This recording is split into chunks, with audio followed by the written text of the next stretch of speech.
কোন নবী মুসলমান একমাত্র স্রষ্টার মৃত্যু নাই, সৃষ্টির মৃত্যু আছে।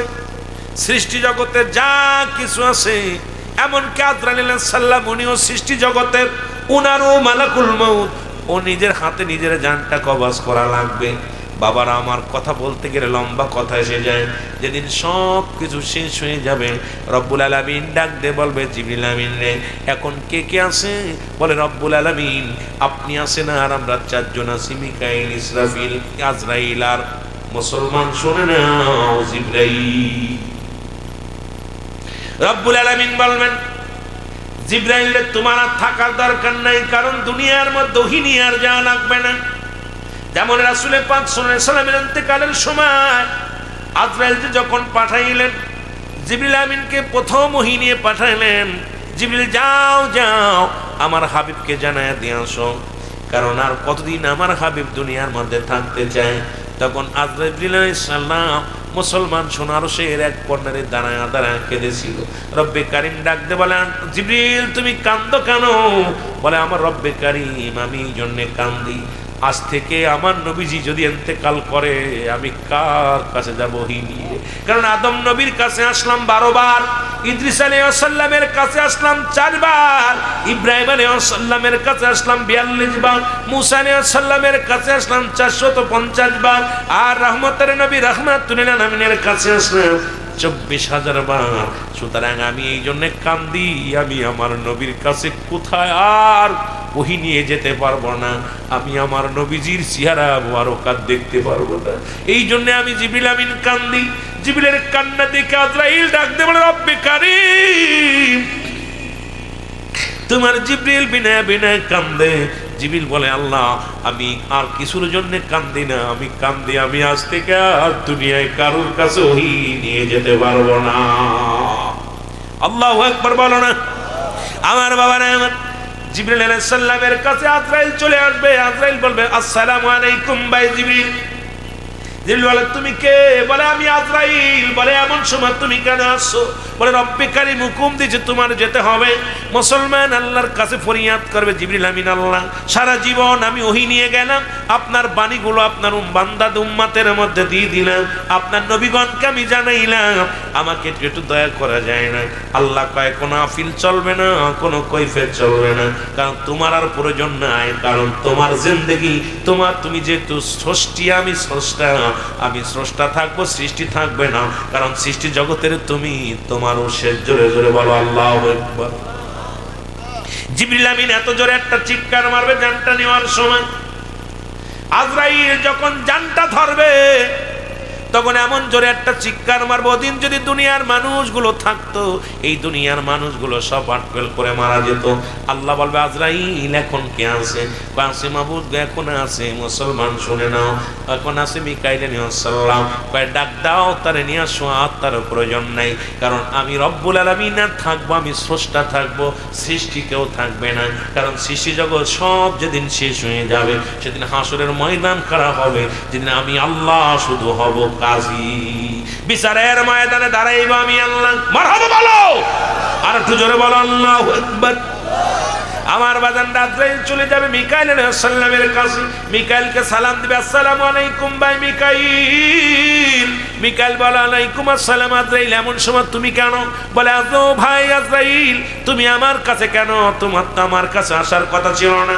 আজরাইল বলবে, আমি তো আসতে চাই না, রব্বে কারীম হুকুম দিয়েছে স্রষ্টা থাকবে, সৃষ্টি থাকবে না, যেহেতু সৃষ্টি জগতের মধ্যে আপনিও পড়েছেন, আপনাকেও যা লাগবে। মিকাইলের জানটাও বাইর করবে, তখন এমন ভাবে চিৎকার মারবে, চিৎকার যদি দুনিয়ার মানুষ শুনতো, এই দুনিয়ার কীট পতঙ্গ গুলো স্টক করে মারা যেত।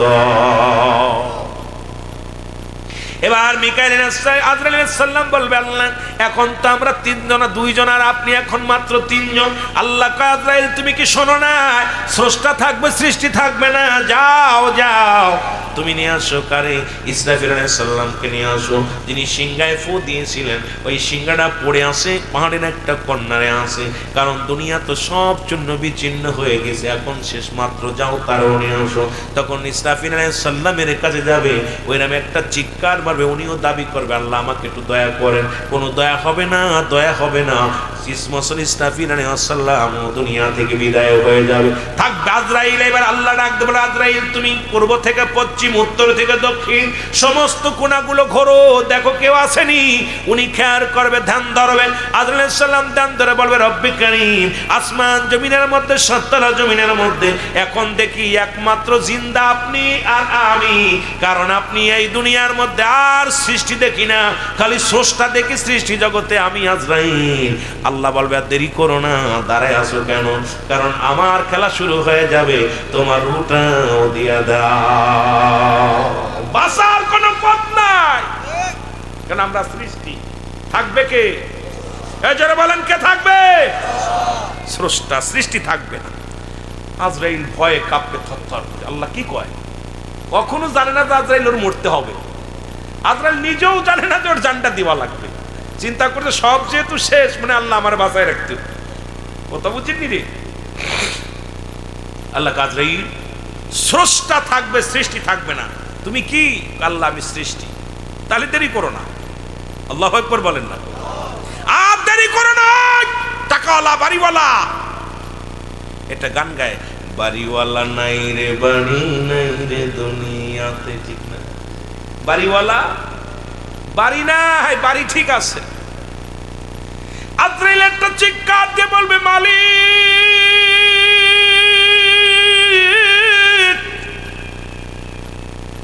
আমি সৃষ্টি, আপনি স্রষ্টা। রব্বি কারীম, রব্বি কারীম রে, আমাকে একটু দয়া করো, আমাকে একটু অনুনয় বিনয় করো, বিনয় করো। রব্বি কারীম এমন কঠোর হয়ে যাবে, রাগান্বিত হয়ে যাবে আমার আল্লাহ। ডাকতে বলবে আজরাইল এতদিন তো কৈফিয়ত চাও নাই, যখন যাকে হুকুম দিছি ফেলায় দিছি, এখন কেন নিজের জানটা দিতে এত দ্বিধা দ্বন্দ্ব করো আজরাইল? আজরাইল বল রব্বিল আলামিন, আমি ধরে দেখছি আমার রুটা অনেক যন্ত্রণা, এই যন্ত্রণা থেকে বাঁচার সম্ভাবনায়। আল্লাহ বলবে আজরাইল রে, তোমার বুকের মধ্যে হাতটা ঢুকায়া দাও, নিজের গলার মধ্যে, মুখের মধ্যে হাতটা ঢুকায় দিয়ে রুটা ধরো।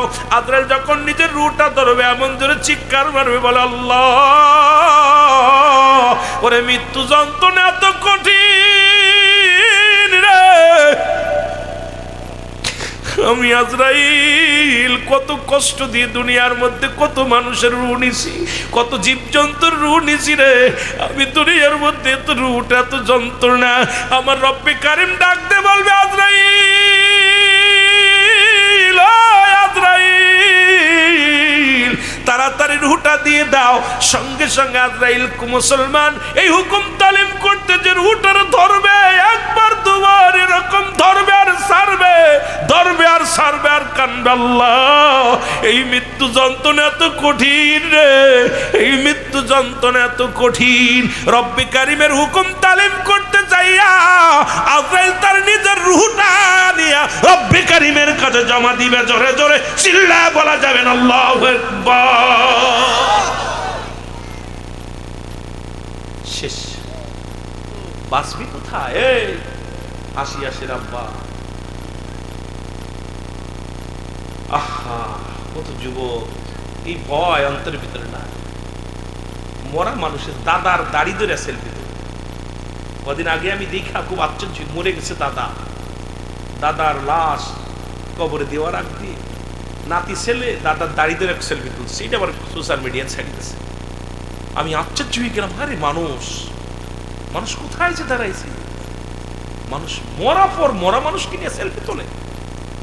অন্তরের ভিতরে ভয় ভীতি কিচ্ছু নেই। আহা অন্তরের ভিতরে আজরাইল কাঁদতেছে জানটা দেওয়ার ভয় আমাদের দিলে। কি কি ভালো কাজ করছে? একমাত্র ইমানদার মরণকে বরণ করেন, ইমানদার মরণকে বরণ করেন। ইমানদার হাসি মুখে, ওরা মরণের জন্য সবসময় প্রস্তুত। ইমানদার কখনো দুনিয়ার মুখাফেক কিনা, তার আখিরাত মুখাফেক। ইমানদার সদা সর্বদাই আল্লাহ তুমি আমার নিয়ে যাও। আল্লাহ এই দুনিয়ায় থাকতে চায় না ইমানদার। ইমানদার সবসময় খোদা ভীরু যে ব্যক্তি, আর ওই যে মুনাফিক তমিনাব নাস, মানুষের মধ্যে মায়া করে, তারা বলবে আমান্নাতের ইমান আনছে বিল্লাহ, আল্লাহর প্রতি, আবিলা আখিরাতের উপর বিশ্বাস স্থাপন করছে। একদল মুনাফিক তৎকালীন জামানায় ছিল, এখনো আছে। এই মুনাফিকদের যেন আল্লাহ বলে উইদ্দাত লিল কাফিরি, কাফির বেঈমান মুনাফিকদের জন্য প্রস্তুতি করা আছে 7টা জাহান্নাম। কয়টা? যেটা কেটা কেটা যাবেন একটু হাত তুলে দিন। জাহান্নামে কেটা কেটা যাবেন? কেউ যাতে চাই না, কাম সারছে। খুব ভালো জায়গা, আগুন আছে, সাপ আছে, মহিলাদের হায়ানি পাশের পানি আছে। এরপরে জাহান্নামের গেটে একটা গাছ, জাক্কুম নামে কাঁটাযুক্ত গাছ আছে, এটা গ্রাস করবো। জাহান্নামের মানুষের একটা উরত হবে, এই সেই উহুদ পাহাড়ের মতো একটা উরত হবে, দাঁত হবে বিশাল বড় বড়। জাহান্নামের সীমাবদ্ধ অনেক বড়। জাহান্নামের মধ্যে 70,000 ফেরেশতা এক একটা রশি ধরে টানবে। 70,000 রশি লাগানো, মালিক ফেরেশতা দইরা দইরা তার টাইনা টাইনা জাহান্নামের ভিতরে নিয়ে যাইব। এই জায়গা খুব মজার জায়গা, ঠিক কিনা? কতক্ষণ খুব মজার জায়গা। আহা, মানুষের ভিতর ভয় নাই, ভয় ভেঙে গেছে সব। এই ভয় ভেঙে গেছে, কারণটা কি ভাই? কারণ দুনিয়া ধরে ফেলেছে আমাদের। দুনিয়া এমন ভাবে ধরছে আমার বাবারা, এই দুনিয়া আমরা এমন ভাবে ধরে ফেলেছি, আমরা কেউ আখিরাত মুখী নয়, আল্লাহ মুখী নয়। সবচেয়ে বড় কষ্ট। আমার দাদু ভাইয়েরা, অনুরোধ করব, এখনো সময় আছে, ফিরে আসেন, ফিরে আসেন। কারণ যে জায়গা গেলে মানুষের বিচার হয়, যে জায়গা গেলে মানুষের হিসাব হয়, যে জায়গা গেলে মানুষ আর কোনোদিন ফিরে আসে না, সেই জায়গার নামই হলো কবর। জোরে বলেন ঠিক কিনা? আমার বন্ধুগণ, আমার 2 নাম্বার হলো কবর। কবর বলতে বোঝায় মানুষের মৃত্যুর পর থেকে শুরু করে কিয়ামত পর্যন্ত জগৎটাকে বলা হয় কবর জগৎ। আজকে কবরবাসীর আত্মার মাগফিরাত কামনা, আজকে মাহফিল কানা। কবরে কোনো সকাল আর বিকেল নাই, কবরে কোনো রাত আর দিন নাই। কবর হলো মৃত্যুর পর থেকে শুরু করে কিয়ামত পর্যন্ত জগৎটাকে বলা হয় কবরের জগৎ। এ মুসলমান শুনে না, এই কবর যেদিন শোয়া দিবে আমার বন্ধুগণ, কেরামান কাতিবিন 2 জন ফেরেশতা আপনার লিপিবদ্ধ আছে, ভালো মন্দ সব লেখে রাখছে। কবরে যেদিন শোয়া দিবেন, এই কবরের ভিতরে সর্বপ্রথম একজন ফেরেশতা আসবে, তার নাম হলো নোমান ফেরেশতা। আমরা জানি কবরের ভিতরে আসবে এমন কারণে কি, এই মান কারণে কি না আসার আগে একজন ফেরেশতা আসবে, সেই ফেরেশতার নাম হলো নোমান ফেরেশতা।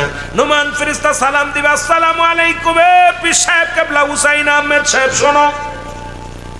ডাক উঠাইবে, হুজুর ওঠো। উঠবে মুসলমান, 2 টুকরা কাগজ থাকবে, একটা থাকবে নেকির কাগজ, একটা থাকবে বদির কাগজ। ডাক দে বলে, পীর সাহেব মুসলমান হুসাইন আহমেদ সাহেব ওঠো, রুহুল আমিন সিদ্দিকী সাহেব ওঠো। বান্দা উঠাইয়া ডাক দে বলে, বান্দাই নাও, এই নাও কাগজ। কেন?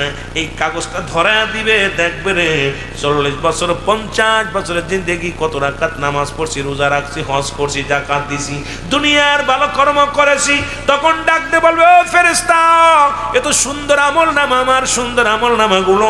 ডাক দে বলবে, ও বান্দা ওঠো, এটা তুমি লিখে দাও। বান্দা বলবে, আমি লিখবো কেমনে, আমার কাছে তো কোনো কলম নাই। ফেরেশতা বলবে, মুসলমান শুনে নাও। নোমান ফেরেশতা ডাক দে বলে, বান্দা রুহুল আমিন সাহেব, দেরি করো না, দেরি করো না, এই কলম হলো তোমার ডান হাতের শাহাদাত আঙ্গুল মুবারক। আল্লাহু আকবার বলো না। ডান হাতের শাহাদাত আঙ্গুল মুবারক। আমি যুবকদের বলি, ও তোদের পায়ে ধরে বলি, এই হাতে জুয়ার প্যান্ডেলে টাকা দিস না, মদের প্যান্ডেলে টাকা দিস না। এই হাত দে দুনিয়ার মধ্যে ঘুষ সুদ নিস না, আদান প্রদান করিস না। এই হাতটা পবিত্র রাখ, এই হাতের শাহাদাত আঙ্গুল মুবারক হবে মানুষের কলম। সুতরাং এই কলম যদি নষ্ট হয়ে যায়, লেখালেখা সম্ভব নয়। কলমটারে ঠিক রাখ, ঠিক রাখ। এই মুসলমান শুনে নাও। বান্দা বলবে, আমি কলম পাইলাম, আমার কলমে কোনো কালি নাই।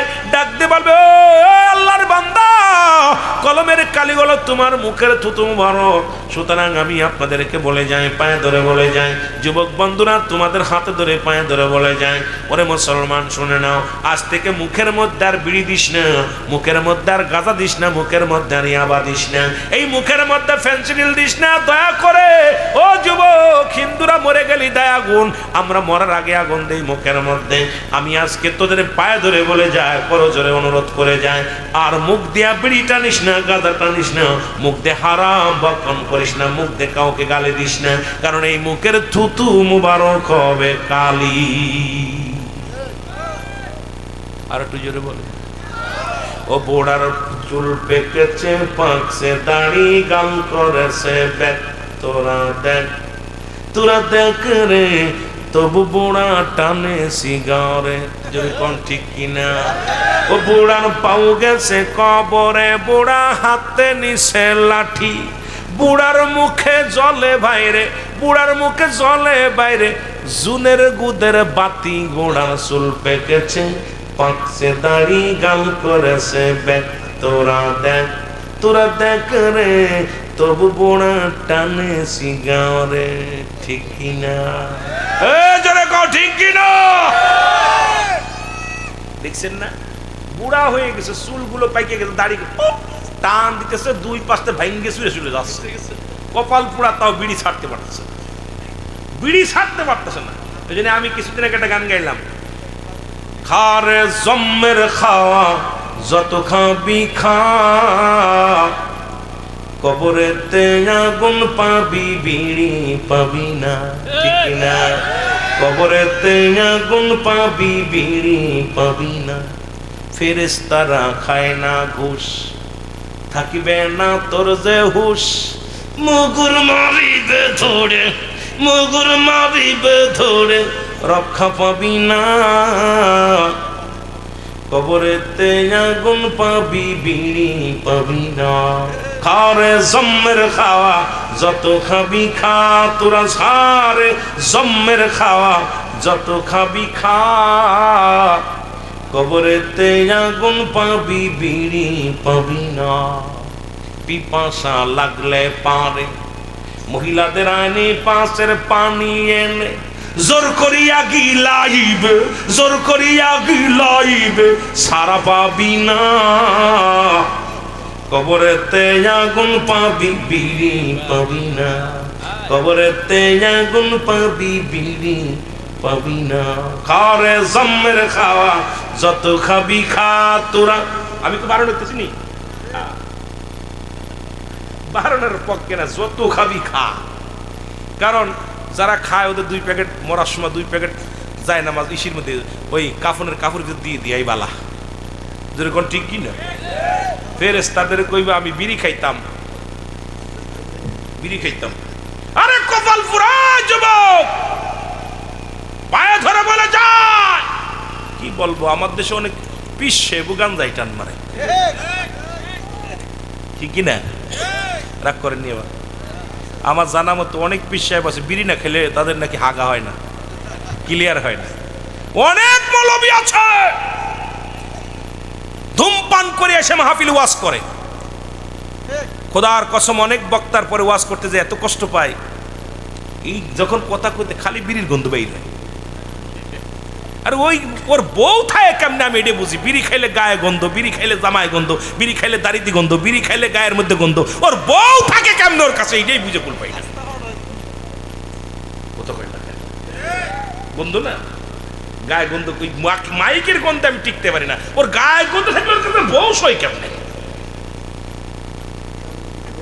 বিপাদে হইরা থাকে, বিপাদে হইরা থাকে, যেরকম ঠিক কিনা? এ মেয়েরা কি আর কমু বাবা, বড় কষ্টের মধ্যে আছে। তবে বিড়ি সিগারেট ইয়াবা খাইলে 3টা উপকার হয়। কয়টা উপকার? জোরে বলেন না কয়টা? জোরে বলেন কয়টা? আসতে না জোরে কইতেন। কয়টা উপকার হয়? 3টা। নাম্বার 1,